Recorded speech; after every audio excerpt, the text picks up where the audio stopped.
The air at forward operating base Dagger tasted of grit and diesel. It was a fine, pervasive dust that coated the tongue, settled in the lungs, and worked its way into every sealed container. Sergeant Eva Rostova stepped down from the rear of the Osprey, the midday sun a physical weight on her shoulders. The heat was a familiar enemy, but the cast on her left arm was not. It was a dense, suffocating sleeve of plaster, running from the knuckles of her clenched fist to just below her elbow, a dead weight that threw off her center of gravity. Her uniform, crisp and freshly issued, was already beginning to show faint lines of sweat along her spine and collar. The Marines on the tarmac paused in their duties, their eyes drawn to the incongruous sight of a new arrival who looked more like a casualty than a reinforcement. They saw the rigid set of her jaw, the disciplined economy of her movements, and then their gaze inevitably fell to the cast. A low murmur rippled through them.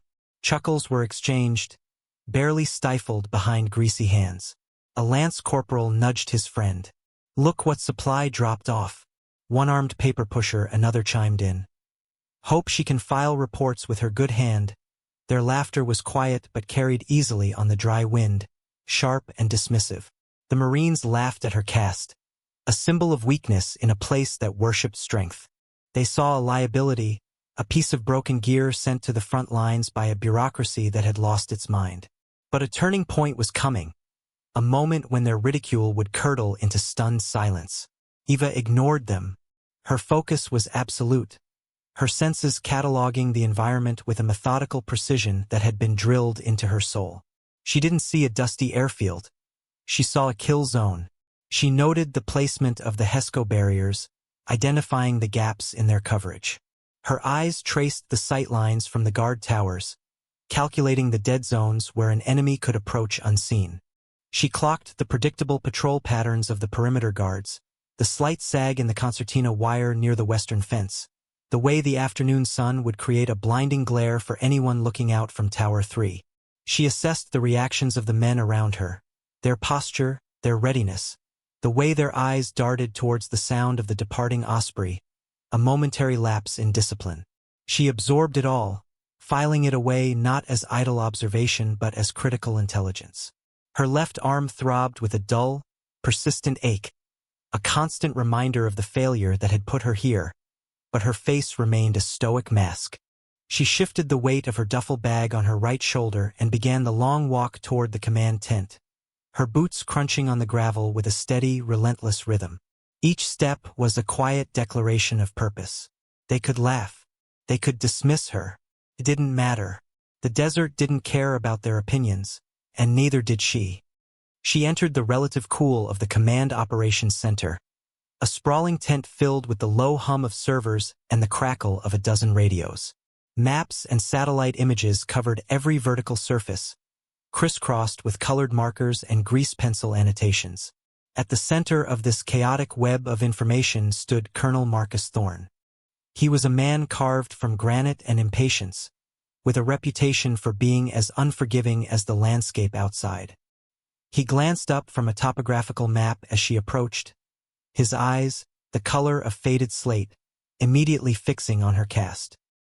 He took the folder containing her orders from the adjutant, his expression souring as he read. He flipped a page, then another, his frown deepening. "Sergeant Eva Rostova," he said, his voice a low growl that cut through the noise of the tent. He tossed the folder onto the table.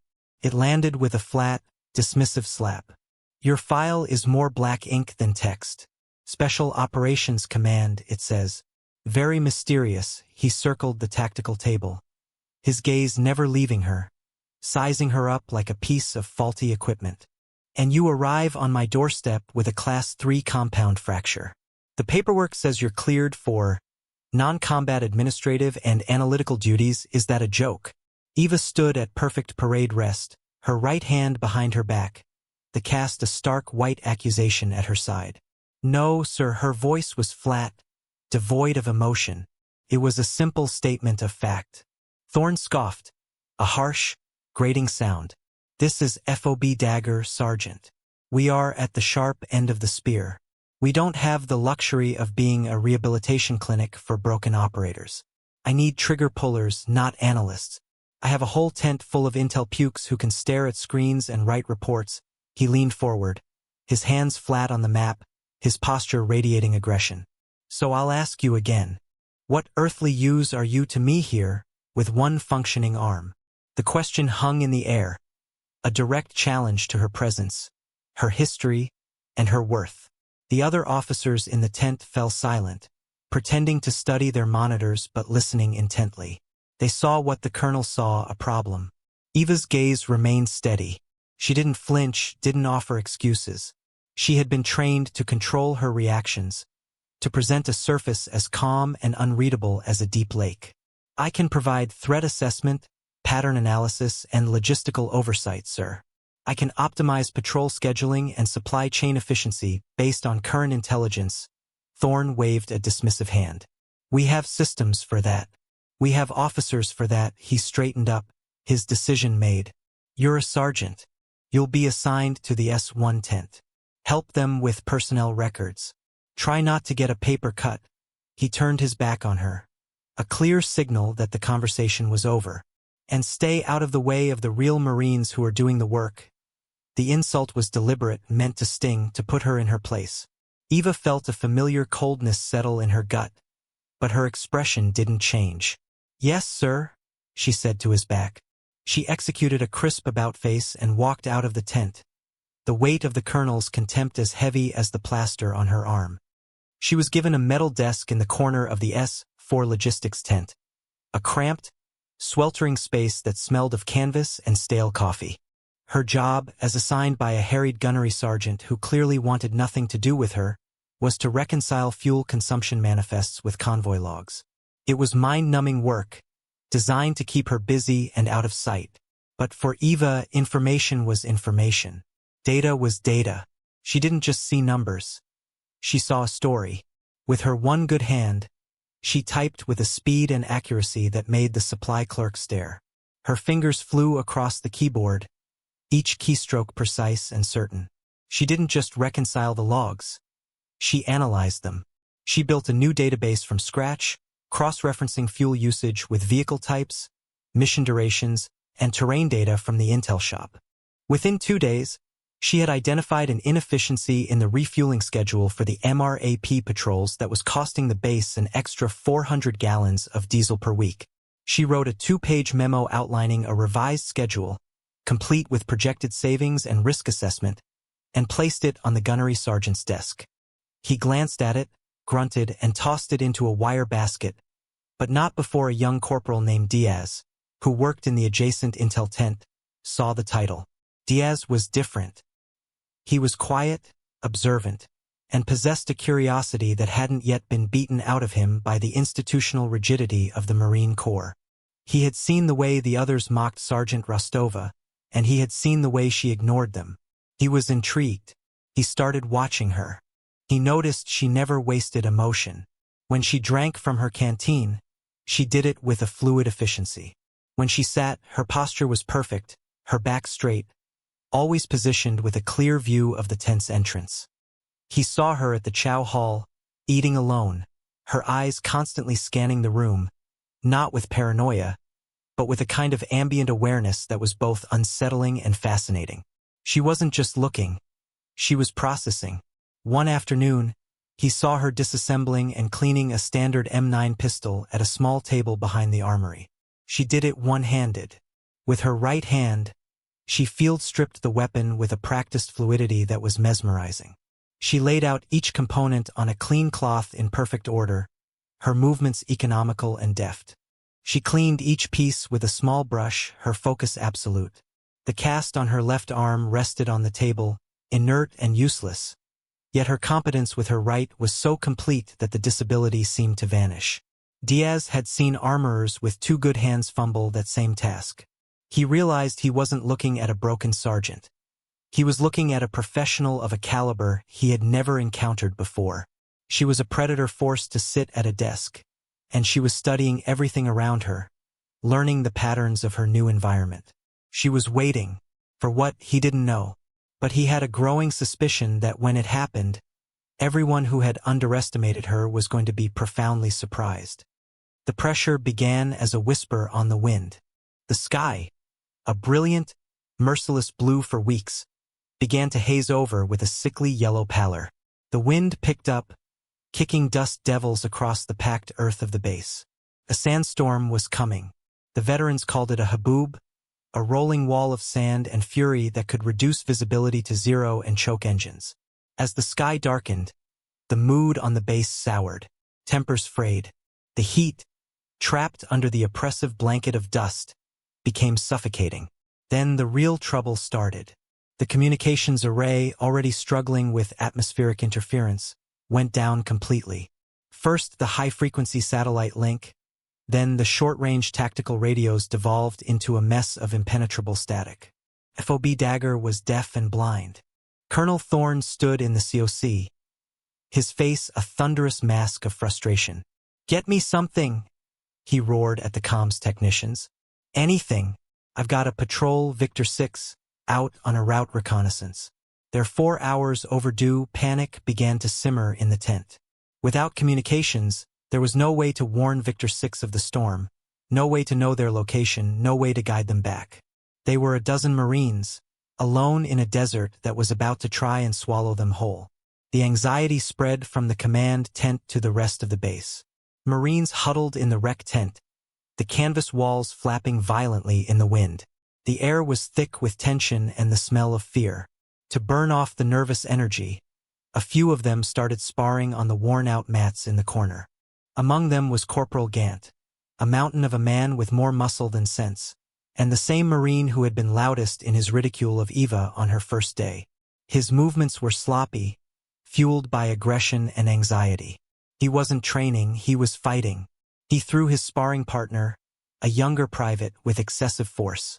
The private crashed into a stack of empty water can racks, which clattered to the floor. "Hey, watch it, Gant!" the private shouted, scrambling to his feet. "You watch it, Boot!" Gant shot back, his chest puffed out. 2 of Gant's friends stepped up behind him, forming a threatening trio. The situation was escalating quickly, the confined space and the external pressure creating a perfect storm for violence. The argument became a shoving match, and then the first punch was thrown. The wreck tent, already on edge, erupted. It wasn't a controlled sparring session anymore. It was a brawl, with Gant and his 2 cronies ganging up on the lone private, who was now desperately trying to defend himself.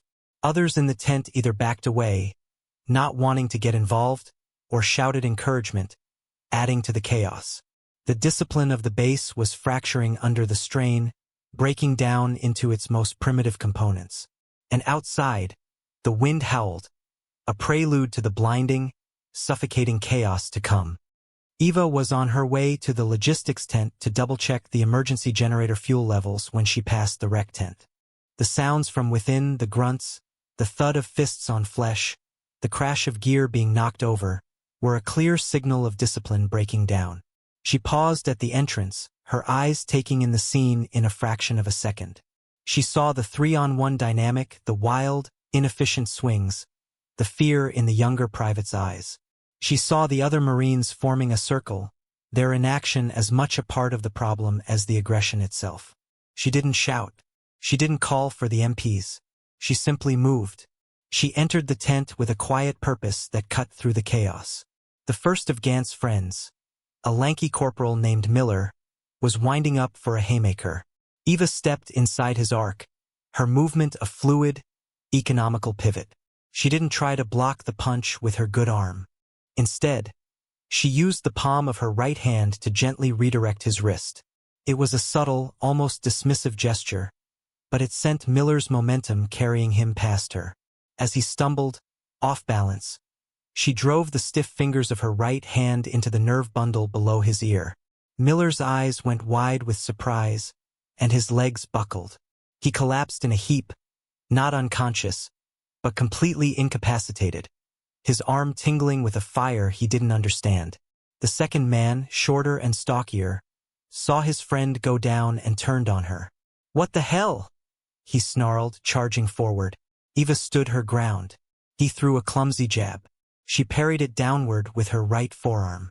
At the same time, She brought her casted left arm up in a tight, defensive shell against her body.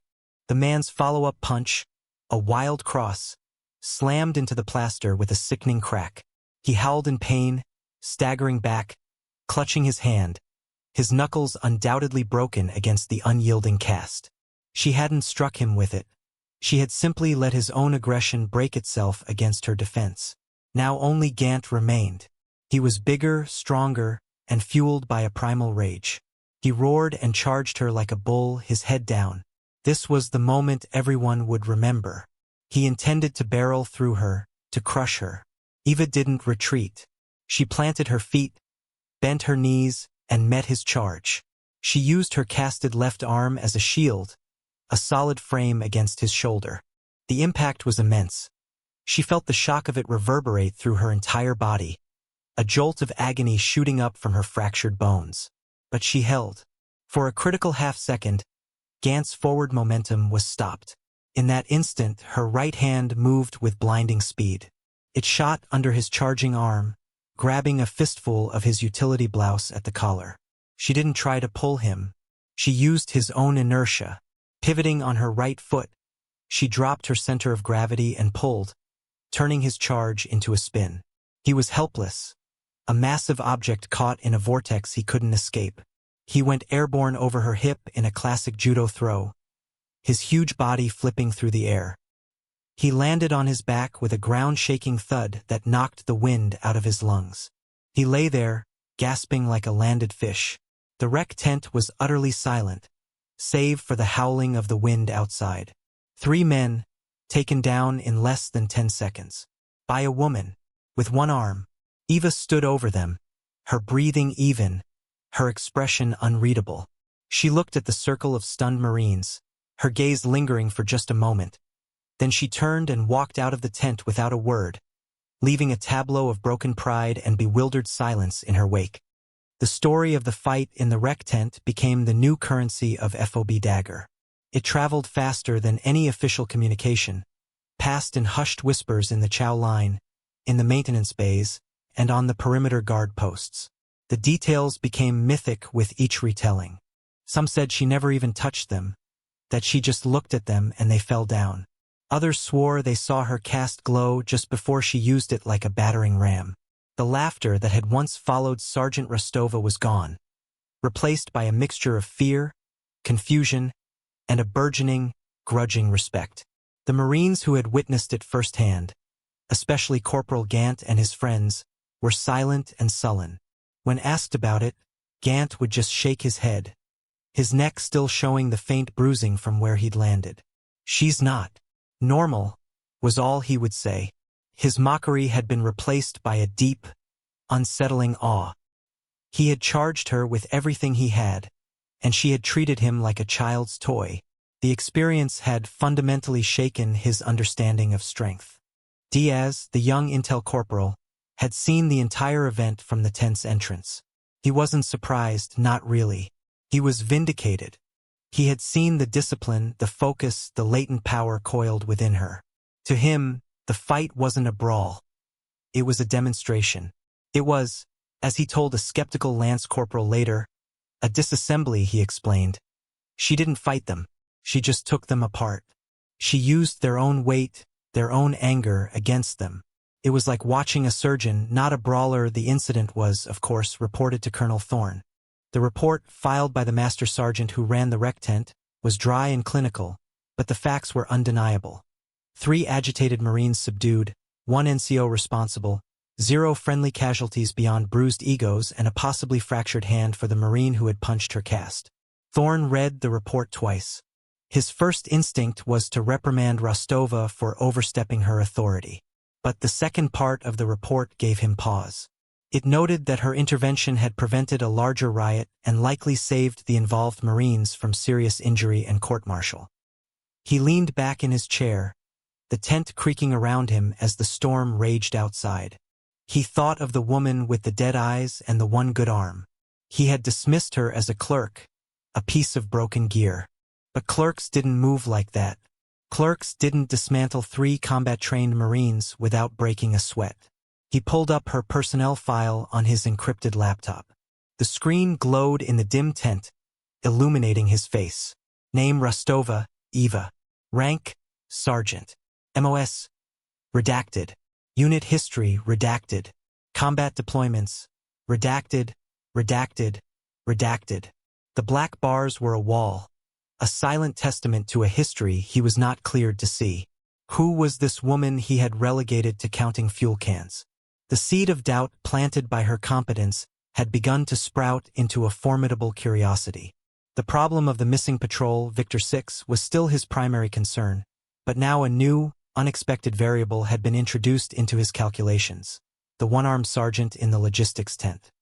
The sandstorm showed no signs of abating. The world outside the command tent was a howling, blinding vortex of sand. Thorne's command staff was at a breaking point, their faces pale with exhaustion and stress. Every attempt to raise Victor 6 on the radio had failed. Every contingency plan relied on information they simply didn't have. They were operating in a total vacuum. They could be anywhere out there. The operations officer, a young captain, said, his voice strained. Dug in, lost, or worse. Driven into an enemy kill zone. It was in this moment of peak desperation that Sergeant Rostova entered the command tent. She didn't ask for permission.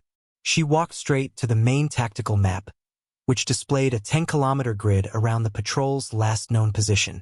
The officers turned to look at her, their expressions a mixture of annoyance and surprise. Thorne was about to order her out when she spoke.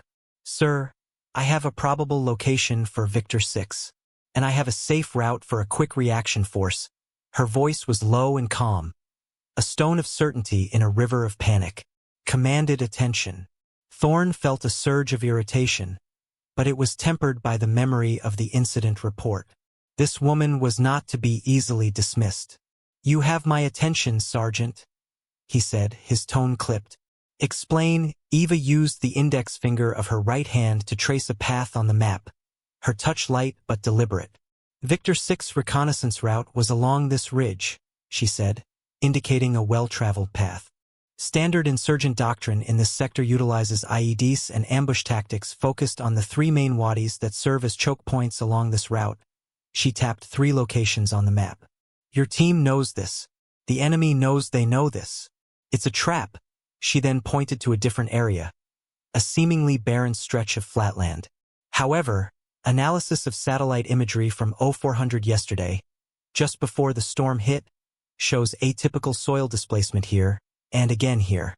They're small, easily missed disturbances, consistent with the placement of pressure plate mines. The intel officers leaned in, their eyes widening. They had the same imagery but had seen nothing of the sort. It's a secondary minefield, Eva continued, her voice never wavering.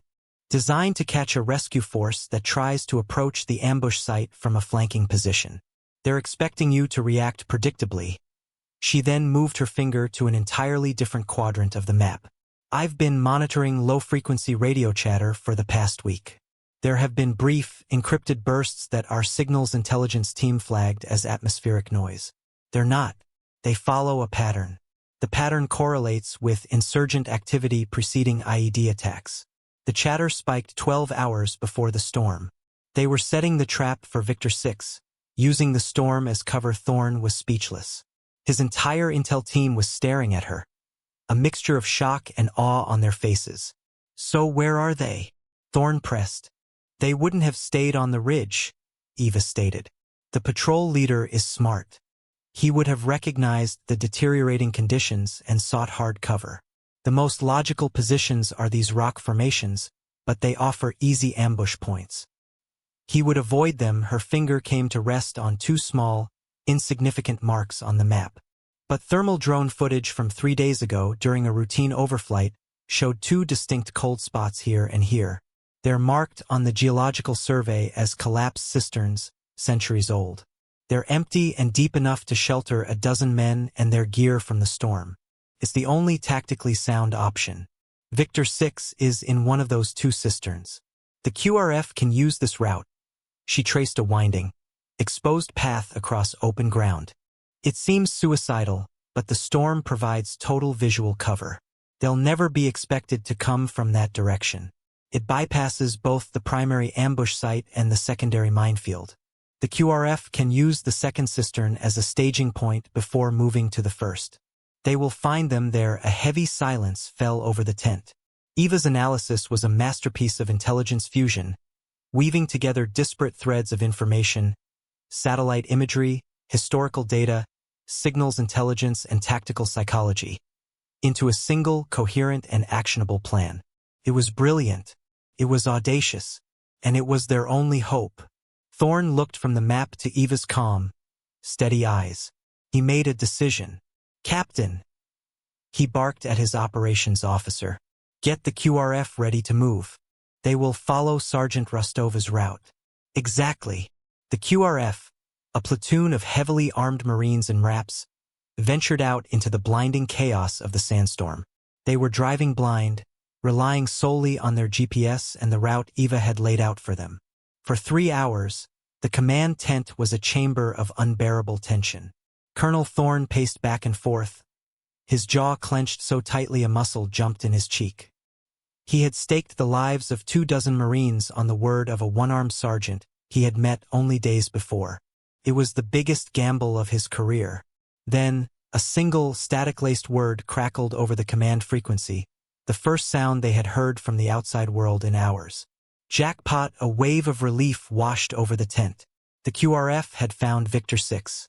They were holed up in the first cistern, exactly as Eva had predicted, battered and low on water, but alive and unharmed. The return journey was just as tense, but Eva's route proved flawless. The QRF reported passing within 200 meters of the secondary minefield she had identified. It was completely invisible in the storm, a deadly trap they had narrowly avoided. When the ramps of the MRAPs finally dropped back at FOB Dagger, the exhausted but living members of Victor 6 were greeted as heroes. Colonel Thorn, however, was already moving. He strode to his private communications annex, a shielded container within the COC, and sealed the door. He initiated a secure satellite call, the encryption protocols taking a full minute to connect. The face of a 2-star general at CENTCOM headquarters appeared on the screen. "Thorn," the general said. "This better be important. We're a bit busy here." Thorn didn't waste time with pleasantries. "Sir, I have a sergeant here, Eva Rostova. Service number 8542 to 9917". He read the number from a slip of paper. He watched the general's face closely. The man's expression shifted from impatience to surprise, and then to a deep, profound gravity. There was a long pause as the general processed the information. "Colonel." The general's voice was low, serious, and stripped of all pretense. "Where did you say you are?" "FOB Dagger, sir." "And Sergeant Rostova is there?" "With you." "Yes, sir. She's the one who found my missing patrol." The general leaned closer to the camera, his eyes boring into Thorn's. "Colonel, listen to me very carefully. You have a living legend on your base. I want you to listen to every single word that woman says. If she tells you the sky is green, your only question should be, what shade? Do you understand me?" Thorn felt a cold knot form in his stomach. "Sir, her file is almost completely redacted. I don't understand." "You're not cleared to understand, Colonel," the general replied bluntly. "But I'll give you this much. Do you know her call sign?" "No, sir." The general took a deep breath. During the siege of Al-Qaim, they called her Wraith. She was attached to SEAL Team 3 for Operation Nightfall. The mission went sideways. The team was compromised, ambushed. The official report states that the entire team was lost, and Rostova was wounded during a hot extraction. He paused. "The truth, Colonel, the part that isn't in the reports, is that she was the sole survivor. Her team was wiped out in the first 30 minutes. She held that compound alone for 6 hours against more than 24 heavily armed insurgents. She held them off long enough for a Spectre gunship to get on station and level the entire city block. The break in her arm wasn't from a bullet or shrapnel. According to the after-action report, it happened in the final moments when she used her rifle as a club to kill the insurgent commander. The bones snapped from the force of the impact. The line was silent. Thorn could hear nothing but the faint hum of his own terminal.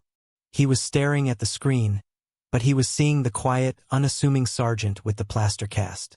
A woman who had held off an army. A woman he had ordered to file paperwork and stay out of the way. The chill in his stomach turned to ice. When Colonel Thorne emerged from the communications annex, the sandstorm had begun to break. Weak, watery sunlight filtered through the thinning clouds of dust, casting long, distorted shadows across the base. His face was pale, his expression unreadable. He walked with a new, deliberate purpose, his eyes scanning the controlled chaos of the base until he found her. Eva was by the motor pool, overseeing the unloading of emergency medical supplies from a transport truck. She wasn't just observing, she was participating. With her one good hand, she was directing the forklift driver with a series of crisp, efficient hand signals, ensuring the pallets were stacked with geometric precision. A small group of Marines was working the detail, including Corporal Gant and the two others from the wreck tent brawl. There was no joking, no slacking. They moved with a quiet diligence, their eyes occasionally flicking toward Eva, not with fear, but with a kind of wary deference. They unloaded crates, checked manifests, and followed her silent directions without question. The entire scene was one of quiet, disciplined efficiency. Thorne walked directly toward her, his boots crunching on the gravel. The Marines on the detail saw him coming and instinctively straightened up, their work momentarily forgotten. They expected a confrontation. They thought the colonel was finally coming to dress down the sergeant for the fight. Eva saw him approaching and turned to face him. She brought her right arm from her side and held it straight, her fingers together, ready to salute her commanding officer. She expected a reprimand, a formal chewing out for her unauthorized actions in the command tent and her violent intervention in the wreck tent. She was prepared for it. Thorne stopped 2 feet in front of her. The entire motor pool seemed to hold its breath. He looked at her, truly looked at her for the first time, not at the caste or the rank on her collar, but at the woman herself. He saw the faint old scar that traced her jawline, the deep, knowing intelligence in her eyes, the unyielding strength in her posture that even the heavy caste could not diminish. He didn't speak. He didn't return her intended salute. Instead, in full view of the assembled Marines, Colonel Marcus Thorne, a man known for his iron will and his rigid adherence to protocol, raised his own hand. It was not the quick, snappy salute of a subordinate. It was a slow, deliberate, and deeply respectful gesture. An officer, a full-bird colonel, saluting an enlisted sergeant. It was a profound breach of custom, and yet, in that moment, it was the most fitting tribute imaginable. The message was unmistakable, and it rippled through the onlookers like a shockwave. It was an apology. It was an acknowledgement. It was a public declaration of respect. Eva, surprised, held her own salute for a moment before slowly lowering her arm. She gave a slight, almost imperceptible nod. It was all the response that was needed. One by one, the other Marines in the motor pool stood a little straighter. Corporal Gant, his neck still tender, met her eyes for a brief second and gave a sharp, definitive nod of his own. The laughter was a distant memory. The dismissal had been shattered. In the quiet space between a colonel and a sergeant, respect had not just been given. It had been profoundly and irrevocably earned. A week later, a fragile peace had settled over FOB Dagger. The sandstorm was gone, leaving the air clean and the sky a brilliant, aching blue. The base had returned to its rhythm of patrols, maintenance, and waiting. But something had fundamentally changed. The whispers that followed Sergeant Rostova were no longer laced with mockery. Now they were whispers of awe. The stories of the fight and the rescue of Victor VI had merged into a single powerful legend. She became a quiet icon, a symbol of competence that transcended rank and expectation. She was still assigned to the logistics tent, but her duties had unofficially expanded. Captains and lieutenants now discreetly sought her opinion on patrol routes. The intel analysts brought her anomalous data points they couldn't decipher. The gunnery sergeant who had once dismissed her now treated her memos as gospel. She never offered her opinion unless asked, never boasted, never drew attention to herself. She simply did the work, her calm, steady presence a new anchor for the entire base. As dusk settled, casting the desert in hues of orange and purple, Eva stood at the western perimeter fence, looking out over the vast, empty expanse. The heavy plaster cast on her left arm rested on the top strand of concertina wire, a stark white slash against the fading light. It was a constant, throbbing reminder of a moment of failure, but also of survival. Corporal Diaz approached her quietly, holding out a canteen. He had taken to being her unofficial aide, a silent apprentice who watched and learned. "Sergeant," he said softly, "figured you might be thirsty." She turned her head slightly, a ghost of a smile touching her lips. She took the canteen with her right hand. "Thank you, Corporal." They stood in a comfortable silence for a long moment, watching the last sliver of the sun disappear below the horizon. The desert air grew cool. That day, Diaz began, his voice hesitant, in the rec tent, and with the colonel's patrol, he trailed off, unsure how to articulate the gratitude and admiration he felt. "It was a necessary correction," Eva said, her voice quiet but firm. She didn't need him to finish. She understood. Her gaze was fixed on the horizon, on the place where the sky met the sand. She wasn't defined by the cast on her arm, or the whispers in the chow hall, or even the colonel's salute. She was defined by her actions, by the quiet, unyielding application of her skills to the problem at hand. The cast was not a symbol of weakness. It was a testament to what she had endured. It was proof that even when broken, she was more capable than most were at their best. She took a slow sip of water, the cool liquid a small comfort in the vastness of the desert. The silhouette of the lone sergeant at the wire, her one arm functional, the other encased in plaster, became a lasting image for the men of FOB Dagger. It was a portrait of dignity, of resilience, and of a respect that had been earned in silence and paid in action. The desert held its breath, and in the quiet that followed, her strength remained, absolute and undisputed.